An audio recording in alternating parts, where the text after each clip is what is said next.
know that we spend roughly 1/3 of our lives sleeping? Well, it's true. Just think, there's only 24 hours in a day. Some will say there's actually more, but that's not where we're going with this. Maybe a discussion for another time. So if we sleep for 8 hours a day, that's 1/3 of a 24-hour cycle. So over a lifetime of about 75 years, that's 25 years of sleep, give or take. Wow, that's a lot of Z's, right? But why is sleep so vital to our physical and mental health? And what actually happens within our body as we sleep? Well, for starters, sleep is essential because it is your body's way of replenishing itself. Go too long without sleep, and I guarantee that you will eventually crash. Your body does a lot of important things while you're asleep, like store information and create long-term memory. It also releases growth hormone from your pituitary gland, which helps your body to grow and repair itself. That's why when you get sick or injured, the doctor usually prescribes plenty of rest. But even without the doctor saying so, when something is upsetting your body's functions, it will usually automatically go into sleep mode. If you got a bad head or stomach ache, or hungover, or just plain stressed out, a good sleep session usually helps to subside your symptoms. There are a couple of things responsible for this. For one, while you sleep, your immune system releases a type of small protein called cytokine. These cytokines help your body fight inflammation, infection, and trauma. But without the proper sleep, your immune system may not function at its best. Also, sleep lowers your body's cortisol level. Cortisol is a hormone heavily associated with stress. That's why when you have a long, tedious day at work, or you just feel stressed or down, that good snooze can work wonders for you. Especially if you get that good deep sleep.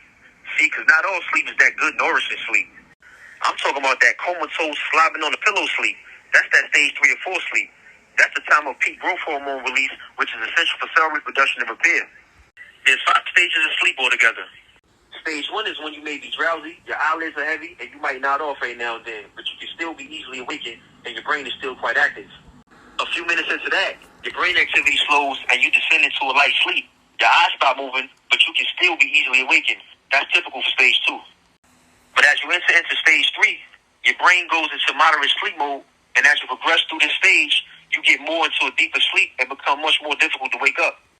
Now, there is some debate as to whether sleep stages 3 and 4 are really separate or whether they're part of the same phase of sleep. In any case, stage 4 is the deepest stage of sleep. During this time, your muscles relax and your breathing becomes slow and rhythmic. If you a snorer, by this time you're going in and ain't nothing waking you up. So if you were ever dead to the world and allow some of your friends to draw on your face, take your eyelids open, and take selfies with you without you so much as flinching, that was stage 4 sleep for sure. After that period of deep sleep, the brain enters into stage 5, in which it starts to perk up, and its electrical activity starts to resemble the type of activity present when you're awake.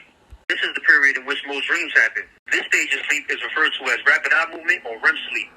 In contrast to stage 1, however, the REM sleep stage is a time of physiological arousal rather than one of increasing tranquility. Our heart rate increases, our breathing becomes rapid and irregular, and our eyes dart around behind the eyelids in quick bursts of activity about every 30 seconds. And yet, in the midst of all this excitement, our muscles remain relaxed. For this reason, REM sleep is also referred to as paradoxical sleep. Even though the brain's motor cortex remains active, the neurons in the brainstem and spinal cord are unable to transmit messages to the rest of the body. This causes our muscles to be still to the point of paralysis. However, the occasional face twitch is common. Generally thought that REM-associated muscle paralysis occurs in order to prevent the body from acting out the dreams that occurs during the stage, thus avoiding potential injuries while we hop rooftops, ride two-headed dragons, or save the world from robot aliens, or whatever other crazy dreams we might have. Pretty interesting, right? Throughout the night, you progress through this cycle several times, and each time, the period of REM sleep grows longer, while you spend less and less time in stages 3 and 4. And each cycle lasts anywhere between 90 to 110 minutes, rendering us an average of 3 to 5 dream periods a night. No wonder sometimes I confuse my dreams when I wake up. Anyway, these are just a few facts that I thought was worthy of mentioning. I hope I didn't make you tired with all this sleep talk. Just wanted to pick up where we left off at when we discussed circadian rhythms and biological clocks. In case you missed it, check it out. Till next time, make sure you get proper rest, because sleep deprivation could be detrimental to your health. When we sleep and sleep well, we feel better both physically and mentally, and we perform better during the times we're awake. You already know, each one teach one according to their own knowledge. It's the Intelligent Swag way. Intelligent Swag.